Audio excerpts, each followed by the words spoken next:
نحمدہ ونصلی علی رسولہ الکریم اما بعد بسم اللہ الرحمن الرحیم اللہم صلی علی محمد وعلی آل محمد وبارک وسلم رب اشرح لی صدری ویسر لی امری واحلل عقدۃ من لسانی یفقہوا قولی واجعل لی وزیرا من اہلی آمین یا رب العالمین۔ ناظرین کرام السلام علیکم ورحمۃ اللہ وبرکاتہ۔ رسول اکرم صلی اللہ علیہ وسلم نے جا بجا اپنی احادیث مبارکہ میں اخلاق کی اہمیت کو بھی واضح کیا، اچھے اخلاق کے فضائل کو بھی ذکر کیا، برے اخلاق کے برے انجام کو بھی ذکر کیا، اور خود اعلیٰ ترین اخلاق کا نمونہ ہمارے سامنے پیش کیا۔ آج ہم اپنے معاشرے کا جائزہ لیتے ہیں۔ ہم سب شکایت کرتے ہیں، جھوٹ بڑھ گیا ہے، وعدہ خلافی بڑھ گئی ہے، اور گالم گلوچ کا معاملہ بڑھ گیا ہے۔ پولیٹیکل ٹاک شوز کو دیکھ لیں تو لگتا ہے کہ قتل کر دیں گے ایک دوسرے کو، زبان ایسی کہ بس پتہ نہیں کہاں جا کے رکے گی، اور شرفاء کے گھرانے شاید یہ پولیٹیکل ٹاک شوز کو کبھی ساتھ بیٹھ کے دیکھ بھی نہ سکیں۔ یہ الگ بات ہے کہ شرافت کا معیار بدل چکا ہو۔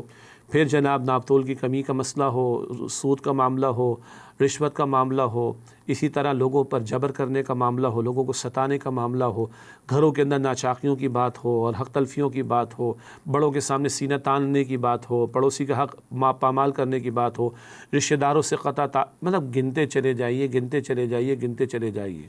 غیروں کو تو ہم سے شکایت ہے، یہ اپنے بھی شکایت کرتے ہیں۔ تو سوال یہ ہے کہ کیا ہم نے اپنے دین کو واقعتاً اس کی پوری روح کے ساتھ سمجھنے اور اس کو اپنے عمل میں لانے کی کوشش کی؟ آج ہمارا بگڑا ہوا تصور ہے کہ اسلام کو ہم نے بس چند عقیدوں کا مجموعہ سمجھ لیا ہے، کلمہ پڑھ لیا، نجات پکی ہو گئی، ہم تو بس پکے سیدھے جنتی ہیں، اب ہم جو چاہے سو کریں۔ استغفر اللہ۔ ایک تصور ہے کہ بھائی نماز تو پڑھ لیتے نا بھائی، جمعے کی 2 رکعت، یا کبھی چلو 5 وقت کی نماز ادا کر لیتے ہیں، رمضان شریف کے روزے رکھ لیتے ہیں، کچھ صدقہ خیرات بھی کر دیتے، باقی ہم آزاد ہو گئے، جو چاہے سو کریں۔ کچھ بگڑے ہوئے تصورات ہیں، ہم تو بخشے بخشائیں بھائی، جو چاہے سو کریں۔ یہ بگڑا ہوا تصور تو کچھ اور یہود اور نصارہ میں بھی تھا، ہم تو بگڑے ہیں، جو بھی ہیں بخشے بخشائیں، کچھ بھی نہیں ہوگا ہمیں۔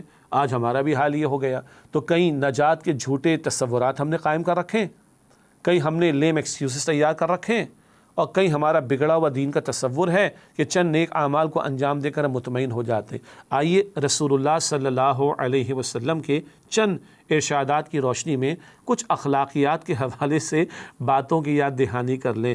ہم کون ہیں؟ ہم محمد صلی اللہ علیہ وسلم کے امتی ہیں، تو ہمارے عمل میں کوئی ریفلیکشن بھی تو ہونا چاہیے نا، کہ لگے کہ ہاں یہ محمد مصطفیٰ صلی اللہ علیہ وسلم کے امتی ہیں۔ بہرحال اللہ کے رسول صلی اللہ علیہ وسلم نے ارشاد فرمایا کہ مومن کی ترازو میں قیامت کے دن سب سے وزنی شے کون سی ہوگی؟ عمدہ اخلاق ہوں گے۔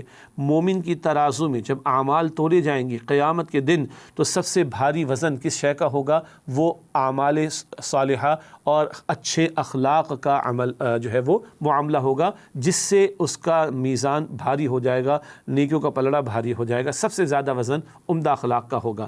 حضور نے فرمایا صلی اللہ علیہ وسلم، ایک بندہ اچھے اخلاق کا مظاہرہ کر کے، اچھے اخلاق کا اظہار کر کے اور اچھی صفات کو اپنا کر اس شخص کا مقام حاصل کر لیتا ہے جو ہمیشہ دن میں روزے رکھتا ہو، نفل روزے، اور ہمیشہ رات میں قیام کرتا ہو، یہ تہجد کی نماز ادا کرتا ہو۔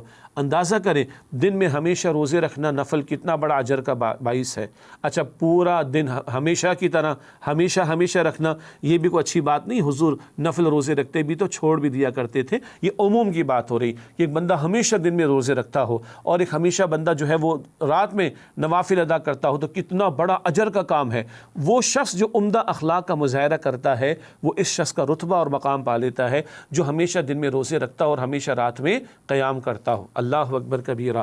اللہ کے رسول علیہ السلام نے یہ بھی فرمایا، قیامت کے دن مجھے سب سے زیادہ پسند اور محبوب وہ لوگ ہوں گے اور میرے سب سے زیادہ قریب وہ لوگ ہوں گے جن کے اخلاق عمدہ ہوں گے، اور آپ نے فرمایا کہ قیامت کے دن مجھے سب سے زیادہ ناپسند وہ لوگ ہوں گے اور مجھ سے سب سے زیادہ دور وہ لوگ ہوں گے کہ جن کے اخلاق برے ہوں گے۔ یہ اللہ کے پیغمبر کی تعلیمات صلی اللہ علیہ وآلہ وسلم۔ حضور نے تو یہاں تک فرمایا کہ ایک شخص نے پیاسے کتے کو پانی پلایا تو اس کو بخش دیا گیا، اور ایک عورت نے بلی کو باندھ کر رکھا وہ بلی مر گئی، کھا پی نہ سکی تھی، مر گئی، تو اس عورت کو عذاب دیا گیا۔ جس دین نے کتے اور بلی کے بارے میں رویوں پر جنت اور جہنم کا ذکر کیا ہے تو بندوں کے ساتھ رویوں کے بارے میں اس دین کی تعلیمات کتنی اعلیٰ اور عمدہ اور قیمتی ہوں گی اندازہ کیا جا سکتا ہے۔ آج ہم اپنی زبان سے لوگوں کو تکلیف دیتے ہیں، اپنے جسم کے وجود سے لوگوں کو تکلیف دیتے ہیں نا، تو اللہ کے رسول علیہ السلام تو فرماتے ہیں مسلمان وہ ہے کہ جس کی زبان اور ہاتھ سے دوسرے مسلمان محفوظ رہیں۔ مسلمان سلامتی کا باعث ہوتا ہے دوسروں کے لیے، اس کی زبان ہو، اس کا ہاتھ ہو، اس کا وجود ہو، وہ اس کا کوئی بھی جسم کا عضو ہو، اس کا پورا وجود سراپا سلامتی ہوتا ہے۔ ہم ایک دوسرے سے ملتے ہیں تو کیا اعلان کرتے ہیں؟ السلام علیکم ورحمۃ اللہ وبرکاتہ۔ کیا مطلب ہے؟ آپ پر سلامتی ہو، اعلان ہے، دعا بھی ہے اللہ کو سلامتی دے، اور ایک اعلان بھی ہے کہ میری ذات سے آپ کو سلامتی حاصل ہے، میری ذات سے آپ کو تکلیف نہیں پہنچے گی۔ حدیث میں ہے کہ مومن وہ ہے جس سے دوسرے لوگ امن میں ہوں، مومن وہ ہے جس سے دوسرے لوگ امن میں ہوں، مومن دوسروں کو امن دینے والا ہوتا ہے۔ اب ذرا ہم اپنے دائیں بائیں سے پوچھ لیں، ہم اپنے گھر والوں سے ہمارے بارے میں پوچھ کے تو دیکھیں نا ذرا، اچھا جواب آتا ہے تو بہت اچھی بات ہے۔ کبھی ذرا فیڈ بیک لے لیں آفس کے اندر اپنے بارے میں، بغیر نام کے لیجیے، ورنہ لوگ بیچارے ڈر جائیں گے کہ باس کے بارے میں فیڈ بیک دینا مشکل ہو جائے گا۔ ذرا اپنے بارے میں فیڈ بیک میں بھی لے لوں، آپ بھی لے لیں، کیا خیال ہے؟ ہاں، اپنے قریبی لوگوں سے ذرا فرینکلی اسپیکنگ بات کر لیں، بھئی تم مجھے کیسا پاتے ہو، تو پھر دیکھیے جو کھلتا ہے نا، کھلے گا تو اچھی بات ہے، آج کھل جائے تو میں اپنی اصلاح کر لوں اس سے پہلے کہ کل کھلے اور ندامت و آخرت کے اندر۔ ہے کڑوی بات مگر ہے پتے کی بات۔